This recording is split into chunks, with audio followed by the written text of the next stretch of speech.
جو پہلا T V station کھلا تھا نا وہ کراچی میں کھلا تھا، اور وہ صدر ایوب خان کے دور میں کھلا تھا۔ آپ کو ہسٹوریکل فیکٹ بتاؤں آپ کہ ہمیں کس طرح برباد کیا گیا۔ پروفیسر شمیم اختر اس وقت اندر اس عملے میں موجود تھا، جو پروڈیوسر تھا وہ ایک بخاری صاحب تھے، اس کا تو اب قبر میں معلوم نہیں کیا حشر ہو رہا ہوگا۔ اس نے ان سب عملے کو اکٹھا کیا اور انہیں اس نے نا خطاب کیا، وہ پوری روداد پھر بعد میں پروفیسر شمیم اختر نے چھاپ دی تھی۔ لگتا ہے اسے کوئی امیر اہل سنت جیسا کوئی مرشد مل گیا ہوگا جس نے غفلت کی پٹی ہٹا دی ہوگی، اس لیے پھر وہ حقائق منظر پہ لے آیا۔ اس نے کہا کہ میں اس عملے میں موجود تھا، پروڈیوسر صاحب نے جو پہلا کراچی میں ہمارا ٹی وی اسٹیشن بنا ایوب خان کے دور میں، اس نے سب عملے کو بتایا۔ اس نے کہا یہ مسلمانوں کا ملک ہے اور یہ بڑے پکے ہیں اسلامی روایات میں، وہ بیٹیوں کو پردہ کرواتے ہیں، اسلامی لباس پہناتے ہیں انہیں۔ اگر ہم انہیں کہیں نا کہ یہ پردہ ختم کروا دو بیٹیوں کو تو یہ ہمارا گلا کاٹ کے رکھ دیں گے، اتنے غیرت مند۔ اگر ہم کہیں کہ چہرے کا پردہ نہیں ہے تو یہ ہمارا گلا ناپیں گے۔ اگر کہیں کہ یہ اسلامی جو روایتیں ہیں نا، یہ پردہ ہے، برقعے ہیں، کھلا کھلا لباس ہے اور اوپر بڑی بڑی چادریں ہیں، یہ چھوڑو، یہ فرزودہ چیزیں، یہ پرانا سسٹم ہے، تو یہ ہمارے گلے پڑ جائیں گے۔ تو وہ پروڈیوسر انہیں کہہ رہا ہے، اس نے کہا کہ ہم ڈرامے ایسے بنائیں گے کیونکہ ٹی وی کے ذریعے اب ہم ان کے گھروں کے اندر داخل ہونے والے ہیں۔ یہ پوری ہسٹری میرے پاس موجود ہے۔ اس نے کہا اب ہم مسلمانوں کے گھروں میں چلے جائیں گے، کیسے؟ ٹی وی کے ذریعے، ٹیلی ویژن کے ذریعے۔ اب ہم نے ڈرامے ایسے بنانے ہیں۔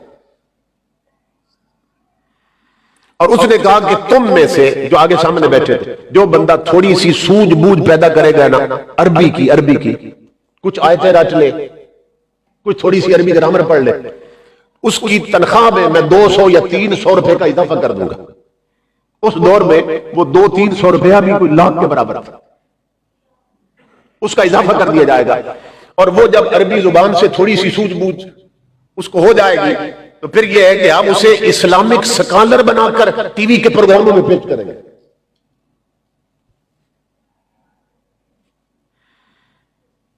اور گھروں میں جب اس اسلامی سکالر کو دنیا سنے گی نا، اب پلے میں اسلام کی تو ہے کوئی نہیں، اس کی صرف چند آیتیں رٹی ہوگی اور کچھ عربی کے لفظ بولے گا، تو نئی نسل یہ سمجھے گی یہ کوئی اسلامک سکالر ہے، اور اس کے منہ سے یہ بکواس نکلوائیں گے کہ عورت کے چہرے کا تو اسلام میں پردے کوئی نہیں ہے۔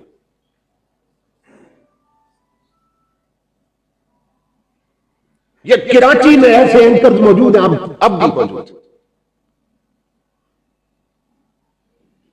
رمضان شریف میں جوان لڑکیوں کو میک اپ کرواتے سامنے بٹھایا ہوتا ہے اور اسلامک پروگرام کر رہے ہوتے ہیں۔ وہ آپ جانتے ہیں کون کون ہے؟ تو یہ اس پلاننگ کا حصہ ہے۔ جب بنیاد رکھی جا رہی تھی تو انہوں نے کہا ہم عالم نہیں ہوں گے مگر انہیں عالم بنا کے پیش کریں گے۔ اور پھر اس نے کہا ڈرامے ایسے بنانے ہیں، یہ پگڑی، یہ ٹوپی، یہ داڑھی سنت کے مطابق، یہ ڈھیلا ڈالا لباس۔ اس نے کہا یہ مسلمانوں کی پہچان ہے محمد عربی کے غلاموں کو۔ اس نے کہا تو ہم ڈراموں میں کیا دکھائیں گے کہ چوروں اور ڈاکوؤں کے جو کردار ہوں گے نا انہیں ہم داڑھیاں رکھوائیں گے اور پگڑیاں باندھیں گے، اور جو پازیٹیو کریکٹر ہوں گے، اچھے کردار ڈراموں میں اور فلموں میں، وہ ہم کلین شیو لوگ دکھائیں گے، پینٹ کوٹ والے، پینٹ شرٹ والے، ٹائی والے، تاکہ نئی نسل کے ذہن میں یہ بات بیٹھ جائے کہ پگڑیوں داڑھیوں ٹوپیوں والے چور ہوتے ہیں اور ڈاکو ہوتے ہیں، اور یہ کلین شیو لوگ، یہ جن کی شکلیں یہودی اور کافروں جیسی ہیں اور ان کے لباس میں ملبوس، بھائی یہ اچھے ہوتے ہیں اور یہ شریف لوگ ہوتے ہیں۔ انجام غلامی کیا کہ یہ بربادی سی بربادی ہے. جو درس ہے بطحا نے دیا وہ درس پڑھانا بھول گئے. عبرت کا مرقع یہ پستی اور قابل حیرت یہ مستی. اوروں کو جگانا یاد رہا خود ہوش میں آنا بھول گئے. اسی طرح میڈیا کے ذریعے ہمارے گھروں سے حمیت اور غیرت اور شرم و حیا کو نکلا گیا. اور کلندر لاہوری علامہ اقبال نے بہت پہلے اس چیز کو بھونک دیا تھا. اقبال کہتا ہے ان کافروں کی پلاننگ یہ ہے کہ یہ فاقہ کاش جو موت سے ڈرتا نہیں ذرا روح محمد اس کے بدن سے نکال لو. کیونکہ کافر یہ سمجھتا ہے کہ مسلمان کے بعد مسلمان کے پاس سب سے بڑی طاقت عشق رسول کی طاقت ہے. روح محمد سے مراد ہے عشق محمد صلی اللہ علیہ وسلم. کہ مسلمان کے پاس سب سے بڑی قوت کیا ہے؟ عشق محمد صلی اللہ علیہ وسلم.